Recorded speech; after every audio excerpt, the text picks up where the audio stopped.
অপমান পেলাম, অপমান পেলাম। আমার কাছে হচ্ছে মান সম্মান মানুষের আগে সবচেয়ে বড়। শিক্ষিত সমাজের কাছে এইটাই আশা করা যায়, এবং তাদের যদি তাদের মেরুদণ্ড সোজা থাকে, সে সবসময় চাইবে তার থাক মান যাক প্রাণ। সেটা তো যে করেছে সে জানে কেন করেছে। সেই প্রশ্নটা তাঁকে করো। কে সে? স্বয়ং জলের যে নেত্রী, সর্বময় নেত্রী, মাননীয় মুখ্যমন্ত্রী শ্রীমতী মমতা ব্যানার্জি, যিনি হাত ধরে আমাকে নিয়ে গেছিলেন। আমি যেতে চাইনি, কোনোদিন রাজনীতি করিনি, রাজনীতির জগতের মানুষ না, রাজনীতির হ্যাঁ আমি শিক্ষিকা তো বটেই ছিলাম, সারা জীবনই ছিলাম, এখনও আছে। আমার শিক্ষকতা অন্য কাজে লাগাই, অনেক ছাত্রকে সাহায্য করতে হয় শিক্ষায়। যাই হোক, সেখানে তিনি আবার হাত ধরে পাঠিয়ে দিলেন, তার মানে দল থেকে বিতাড়িত করলেন। সেখানে তো দলে থাকার কোনো প্রশ্নই নেই। আর যদি তারপরেও যদি কেউ বুঝিয়ে থাকে ভুল হয়েছে বা ঠান্ডা নিজে চিন্তা করে টিকিটও যদি ঘোষণা করতেন, আমি রিফিউজ করতাম, টিকিট আমি নিতাম না।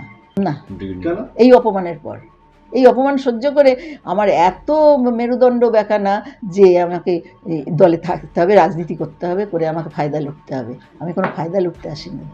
নেত্রী বলিনি, আমার সঙ্গে কথা বলেছেন ফোনে এই গত পরশুদিন আমাদের সাংসদ এবং সম্পাদক এআইটিসির মাননীয় অভিষেক ব্যানার্জি আমাকে রিকোয়েস্ট করেছেন প্রার্থীর হয়ে কাজ করতে। আমি বলছি আমার ডিসিশন এটাই, আমার প্রয়োজন ফুরিয়ে গেছে। যখন দল থেকে সরিয়ে দেওয়া হয়েছে, যিনি নিয়ে গেছিলেন তিনি ঘরে দিয়ে দিলেন, তখন আমার এই প্রশ্নই আসে না। পুরনো কোনো কি, এইটাই সেদিন তো হলো না। আমি তো বলবো না, আমাকে তো উনি ঘর থেকে নিয়ে গেছিলেন, আবার ঘরেই দিয়ে গেলেন, সেখানে বলার কিছু নেই। টিকিট দেওয়া না দেওয়া তার দল, তার ইচ্ছা অনিচ্ছা, কাউকে দিতে পারেন। সাংসদ ফোন করে যোগাযোগ করেছিলেন, কি বললেন? উনি রিকোয়েস্ট করছেন, ভুল হয়েছেন, আমি বলছি আপনি ইয়ে করুন তৃণাঙ্কুরকে। আমি বলছি না, তৃণাঙ্কুরের সঙ্গে থাকলে পারে তো আমার তো প্রয়োজন ফুরিয়ে গেছে, তাহলে না হলে দল থেকে সরিয়ে দেওয়া হলো।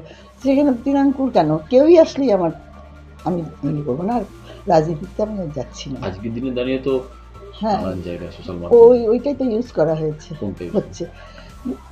যখনই ভোট আসে তখনই বিকাশ বসুকে মনে পড়ে, তখন এটাকে ক্যাশ কার্ড করে প্রচার হয়, তৃণমূল করছে। গত 24 সালেও পার্থভূমিক বলেছিল যে বিচার হয়নি, আমি এটা বিচার করবো, এটা আবার কেসটা ওপেন করব। কিন্তু যেই ভোট শেষ হয়ে গেল সব ভুলে গেল, আবার সেই পাতা গুটিয়ে গেল। হ্যাঁ, থাকবে না কেন? কাজকে ঘৃণা করো, মানুষকে নয়। এই শিক্ষায় আমি শিক্ষিত।